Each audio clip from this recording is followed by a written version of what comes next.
ఓం శ్రీమాత్రే నమః.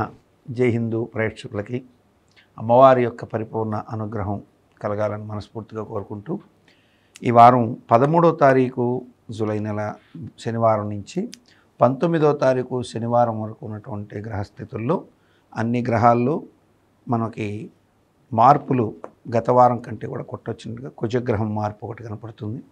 వార ప్రారంభంలో సూర్యుడు వార మధ్యంలో మారడం కనపడుతుంది. కర్కాటక రాశిలోకి 15వ తారీఖు ప్రాంతాల్లో చంద్రుడు ఎదుగుతదంగా తిరుగుతూ ఉంటారు. ఇక మిగతా మన గ్రహస్థితిలోకి ఇప్పుడు వచ్చినట్లయితే మకర రాశి. మకర రాశిలోని ఉత్తరాషాఢ నక్షత్ర జాతకులకి వారాంతంలో మాతామహి మేనమావలు వీళ్ళకి సంబంధించి కొంత ఇబ్బందికరమైన వార్తలు, సన్నివేశాలు, సంఘటనలకి ఆస్కారం ఎక్కువగా ఉంటుంది.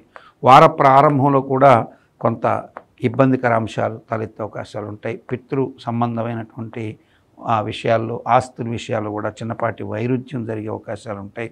కాబట్టి నిర్ణయాలని తొందరపడి తీసుకోకుండా ఆలోచనతో ముందుకు వెళ్ళడం మంచిది. అట్లాగే ఉద్యోగపరమైనటువంటి అంశాల్లో మాత్రం సానుకూల వాతావరణాలు ఎక్కువగా ఉంటాయి. అట్లాగే మిత్ర సహకారం తోడవుతుంది. గతంలో శత్రువులుగా మారినటువంటి మిత్రులు కూడా మళ్ళీ మిత్రులుగా మారే అవకాశాలు ఎక్కువగా కలుపుతాయి. స్థిరాస్తి క్రయ విక్రయాల ద్వారా ఆకస్మిక లబ్ధి పొందే అవకాశాలు ఉంటాయి. పుత్రికా మూలకంగా కూడా శోభలు కలిగే అవకాశాలు ఎక్కువగా ఉంటాయి. ఉత్తరాషాఢ నక్షత్ర జాతకులకి. శ్రవణ నక్షత్ర జాతకులకి ఈ వారం మనసుకి భయం కలిగించే సంఘటనలు ఎక్కువగా కనపడుతుంటాయి. ఏమీ జరగకపోయినా ప్రతి చిన్న అంశానికి కూడా తరచూ భయపడే అవకాశాలు ఎక్కువగా ఉంటాయి. అనవసరమైనటువంటి భయాలే తప్ప ఎక్కువగా మీకు ఏమీ జరగదు. ఈ వారం మిశ్రమంగా కాలం వెళ్తుంది. అన్ని పనులు మీకు జరుగుతూ ఉంటాయి. కాకపోతే ప్రతి పని కొంచెం ఆలస్యంగా జరుగుతుండడం చేత శని కుజుల యొక్క స్థితి వల్ల కావచ్చు, అట్లాగే శని చంద్రుల షష్టాష్టక స్థితి వార ప్రారంభంలో కానీ, అట్లాగే శని దృష్టి చంద్రుడి మీద పడ్డప్పుడు కానీ విపరీతమైనటువంటి మానసిక అలజడికి ఎక్కువగా గురయ్యే అవకాశాలు ఉంటాయి. అనవసరమైనటువంటి మానసిక అలజడికి దూరంగా ఉండడం ద్వారా మెరుగైన ఫలితాలు పొందే అవకాశాలు ఎక్కువగా ఉంటాయి. ఇక ధనిష్ట నక్షత్ర జాతకులు ఈ వారం తెగువగాను, తెంపరిగాను, స్పీడ్గా తీసుకునే నిర్ణయాల ద్వారా లబ్ధి పొందే అవకాశాలు ఉంటాయి.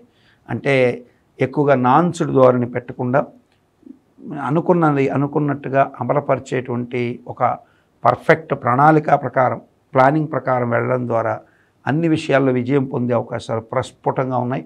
ఈ వారం ఊహించిన విధంగా స్పెక్యులేషన్స్ ద్వారా వాటి ద్వారా కూడా లబ్ధి పొందే అవకాశాలు ఉంటాయి.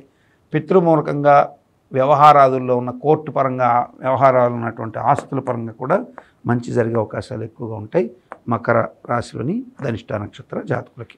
మకర రాశి వారికి ఈ వారం అద్భుతమైనటువంటి శుభ ఫలితాలను ప్రసాదించేటువంటి దైవం శ్రీ గురు దక్షిణామూర్తి స్వామివారు, అట్లాగే లక్ష్మీదేవి మంచి యోగాన్ని కలిగిస్తారు. లక్ష్మీ పూజ, దక్షిణామూర్తి పూజ అత్యంత శుభాన్ని కలిగిస్తుంది మకర రాశి వారికి.